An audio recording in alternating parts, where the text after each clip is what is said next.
हाय, hello everyone, welcome welcome back. आज हम मिले हैं एक नए चैप्टर के साथ।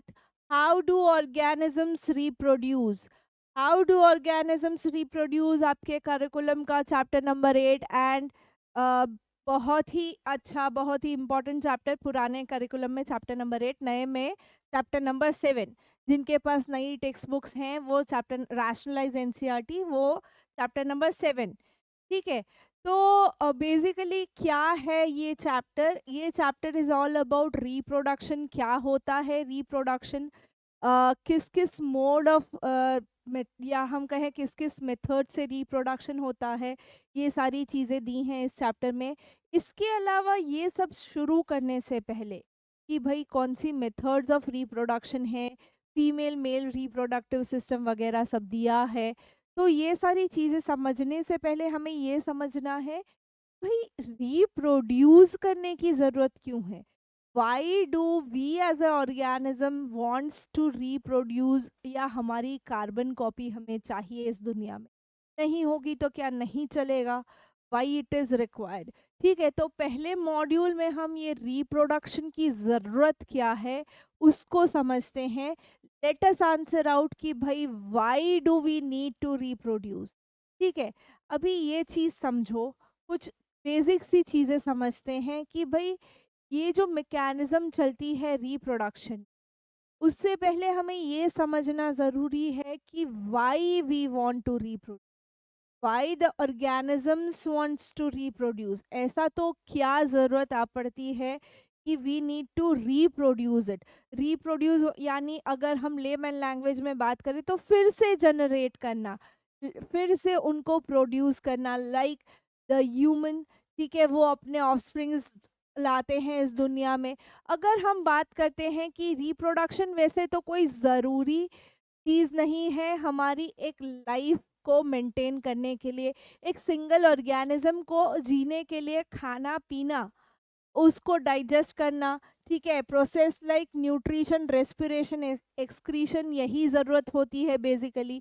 ठीक है, रिप्रोडक्शन ज़रूरी नहीं होता ऐसा हम कह सकते हैं एक टाइम के लिए, क्योंकि इनके बिना भी लोग जिंदा रहते हैं, रिप्रोड्यूस करे बिना भी लोग जिंदा रहते हैं। ठीक है, तो अगर हम बात करें तो न्यूट्रिशन हो गया, रेस्पिरेशन हो गया, एक्सक्रीशन हो गया, कंट्रोल एंड कोऑर्डिनेशन यानी कि हमारी नर्वस सिस्टम हो गई, ये सारी चीज़ें काफ़ी ज़्यादा ज़रूरी है।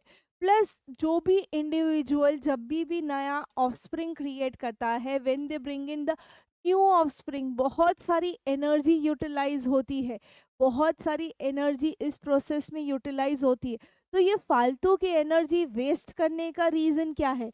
why we are spending lot of energy to bring out a new individual like us।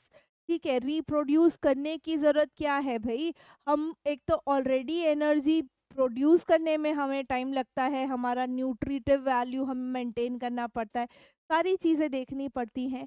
तो why there is a need कि हम ये एक्सेस ऑफ एनर्जी को वेस्ट करें इस दुनिया में जीने के लिए? क्या उसके बिना हम जी नहीं सकते?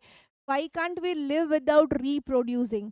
ठीक है, तो एक चीज समझो भाई, हम कैसे समझते हैं रिप्रोड्यूस करा हुआ है या रिप्रोडक्शन हुआ है, कि भाई हमें सेम कार्बन कॉपी मिलती है किसी एक ऑर्गेनिज्म की। अगर आप देखो पूरे वर्ल्ड में हाथी घोड़े जो भी हैं सारे दिखते एक जैसे हैं। ठीक है, तो वो पॉसिबल कैसे हुआ? वो पॉसिबल रिप्रोडक्शन से हुआ, उन्होंने अपने ऑफस्प्रिंग्स को इस दुनिया में लाया, तब जाके हुआ।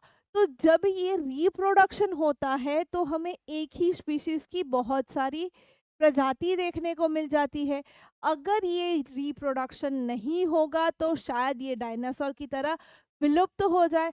डायनासोर की तरह ये भी, इनकी एग्जिस्टेंस भी एक डाउटफुल कंसेप्ट हो जाए। ठीक है, तो जब भी हम कहते हैं कि कोई एक मेंबर रिप्रोड्यूस कर रहा है या कोई एक ऑर्गेनिज्म रिप्रोड्यूस कर रहा है, तो उसकी बहुत सारी कार्बन कॉपीज इस वर्ल्ड में एग्जिस्ट करती है। ठीक है, आज हम कहते हैं पृथ्वी पे मनुष्य की आबादी मिलियंस में है, बिलियंस में है। वो क्यों है? Because the process of reproduction is on and on. ठीक है, इतने सारे एनिमल्स, बर्ड्स, प्लांट्स, सबके इतने सारे स्पीशीज हैं, उसका एकमात्र रीजन है कि भाई एक सिंगल स्पीशीज कंबाइन हो के इतनी लंबी चेन बना दी है कि इतनी सारी आबादी हो गई, इतना ज़्यादा रिप्रोडक्शन हो गया है। ठीक है, लार्ज नंबर ऑफ ऑर्गेनिज्म जो एक सिंगल स्पीशीज को बिलोंग करते हैं, वही रिप्रोड्यूस कर करके पूरी आबादी बनाते हैं। और जब हम सब एक हाथी को देखा हो अगर आपने, जैसे हम केस लेते हैं महोत्स का, महोत्स नहीं, मैमोथ्स, सॉरी, मैमोथ्स का केस लेते हैं जिनकी लॉन्ग टस्कर्स थी। ठीक है, अब वो एग्जिस्ट नहीं करते। ठीक है, पर कभी ना कभी उनकी भी आबादी ज़्यादा थी। अब उनमें से एक ही बच गया है तो वो ऑलमोस्ट हम कहते हैं on the verge of extinct है या एक्सटिंक्ट हो गए हैं, ऐसा बोलते हैं। तो वो क्यों नहीं आगे अपना लाइक उनके जैसे रिप्रोड्यूस कर सकते? Because they don't have the other partner. उनके पास रिप्रोडक्शन करने के अब चांसेस ऑलमोस्ट ज़ीरो हो चुके हैं। ठीक है, they would be the last one.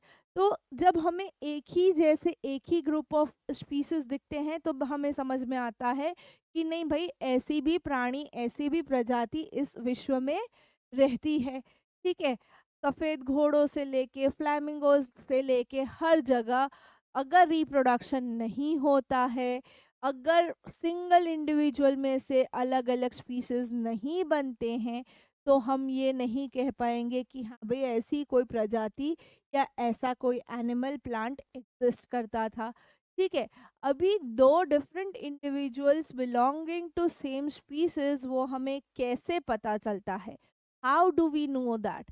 ठीक है, एक तो पहले दिखने में सेम होंगे। ठीक है, सारे हाथी सेम दिखते हैं, सारे घोड़े सेम दिखते हैं। ठीक है, सारी मछलियाँ एक जैसी दिखती है, तो भाई उनका जो लुक होगा वो सिमिलर होगा, सेम नहीं, सिमिलर होगा। प्लस माइनस हर एक के नक्शे में होता है, नाक नक्शे में हर एक के प्लस माइनस होता है। तो हम क्या कहते हैं कि जो रिप्रोड्यूसिंग ऑर्गन्स हैं वो एक नए इंडिविजुअल क्रिएट करते हैं जो उनके जैसे दिखते हैं। जो उनके जैसे दिखते हैं वैसे ही वो नए ऑर्गेनिजम्स रिप्रोड्यूस करते हैं।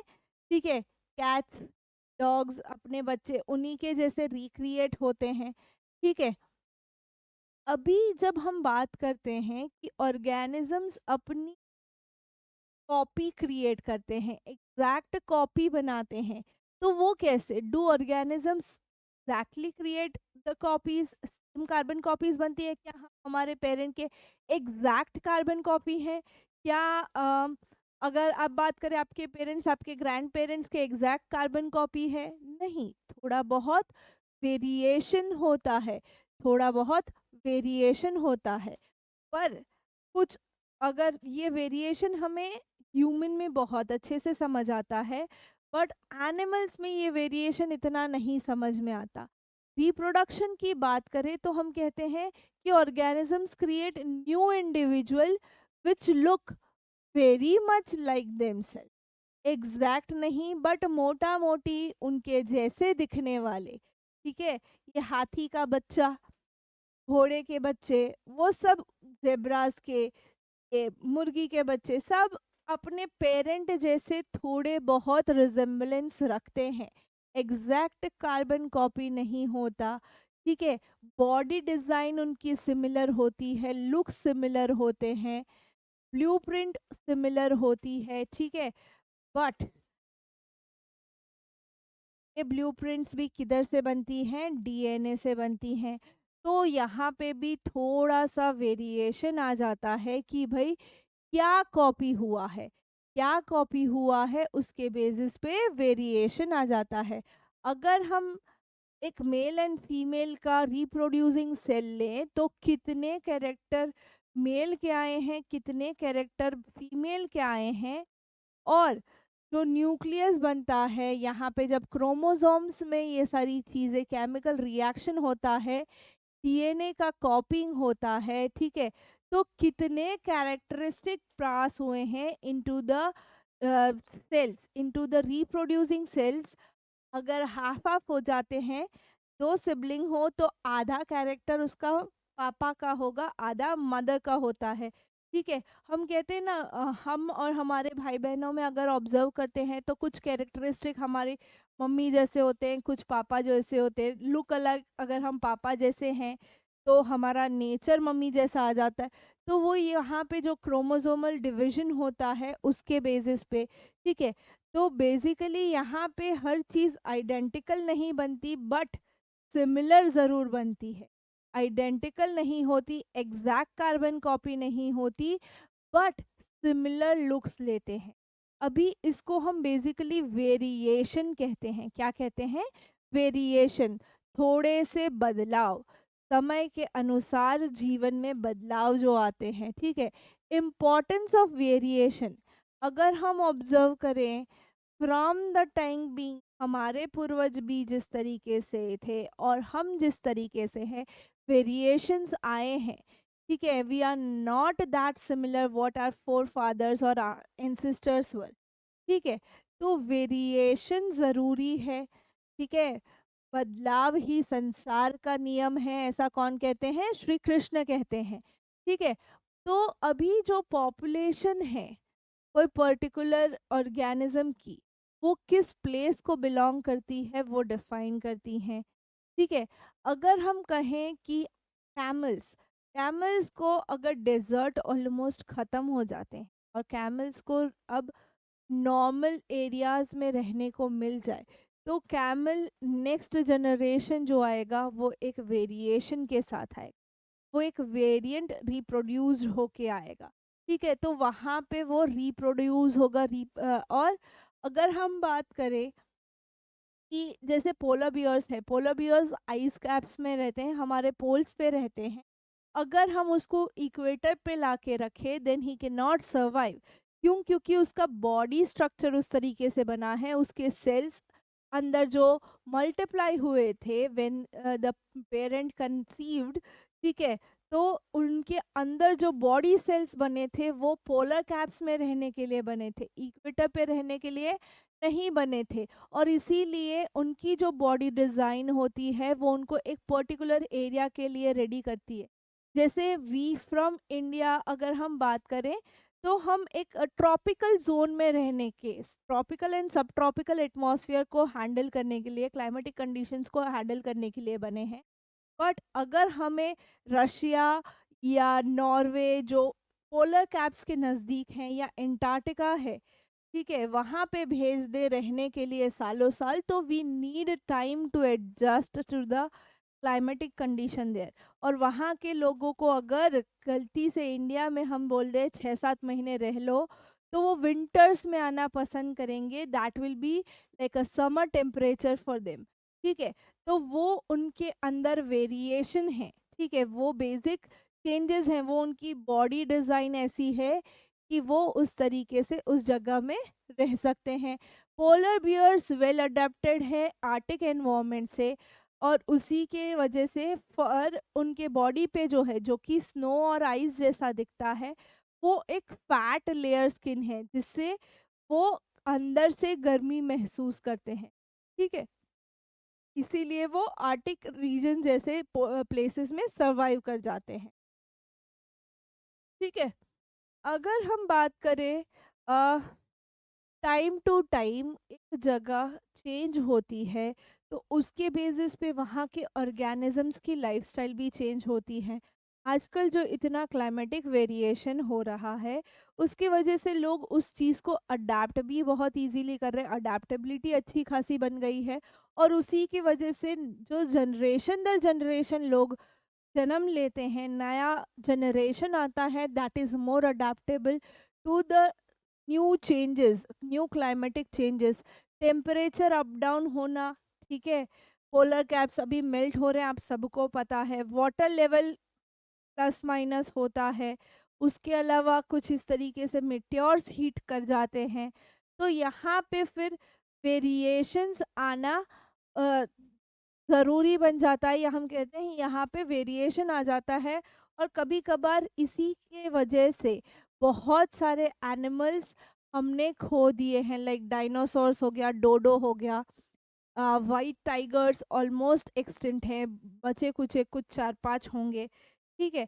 तो ये सारा जो है वो वेरिएशन तो होता है, बट जब कोई अनवांटेड एटमॉस्फेरिक कंडीशंस आती हैं या हम कहें क्लाइमेटिक चेंजेस होते हैं, तो बहुत सारे एनिमल्स इफेक्ट हो जाते हैं।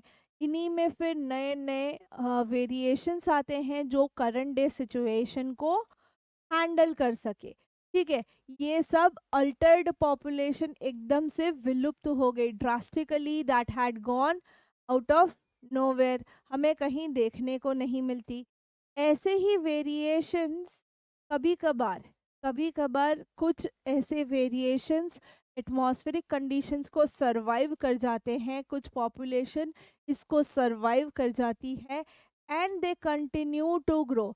जैसे कि इंडियन पाइप प्लांट है, ठीक है, ये फोटोसिंथेसिस करता था in the presence of sunlight, ठीक है, क्लोरोफिल के प्रेजेंस में, बट धीरे धीरे इवोल्यूशन के दरमियान इसने क्लोरोफिल घुमा दिया एंड ये अभी सेप्रोफाइटिक बन गया है।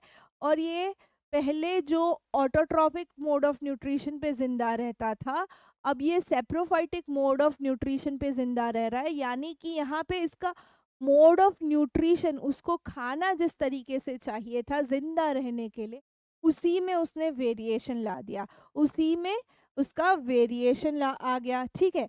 तो वेरिएशन विद द रिप्रोडक्शन आता है, when ever there is a reproduction of a new generation या नया जनरेशन रिप्रोड्यूस होता है, वहाँ पे वेरिएशन होते हैं, वहाँ पे वेरिएशन होते हैं।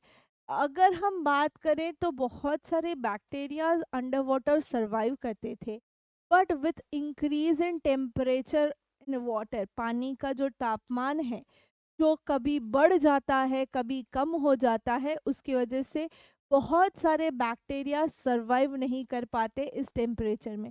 इस टेम्परेचर में बहुत सारे बैक्टीरिया सरवाइव नहीं कर पाते और वो कहीं ना कहीं उनकी प्रजाति पूरी विलुप्त हो जाती है। ठीक है। टेम्परेट वाटर में जो थे वो आज हमें देखने को नहीं मिलते because of the increased global warming. ठीक है।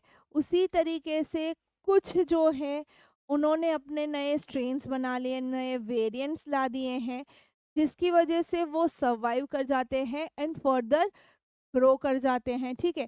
तो बैक्टीरिया से लेके ह्यूमन बीइंग तक सब में वेरिएशन होता है, सब में एडेप्टेबिलिटी का फीचर होता है with the present day climatic conditions कहें या हम कहें प्रेजेंट डे जो फिजिकल फीचर्स हमारे आजू बाजू डेवलप हुए हैं उसकी वजह से।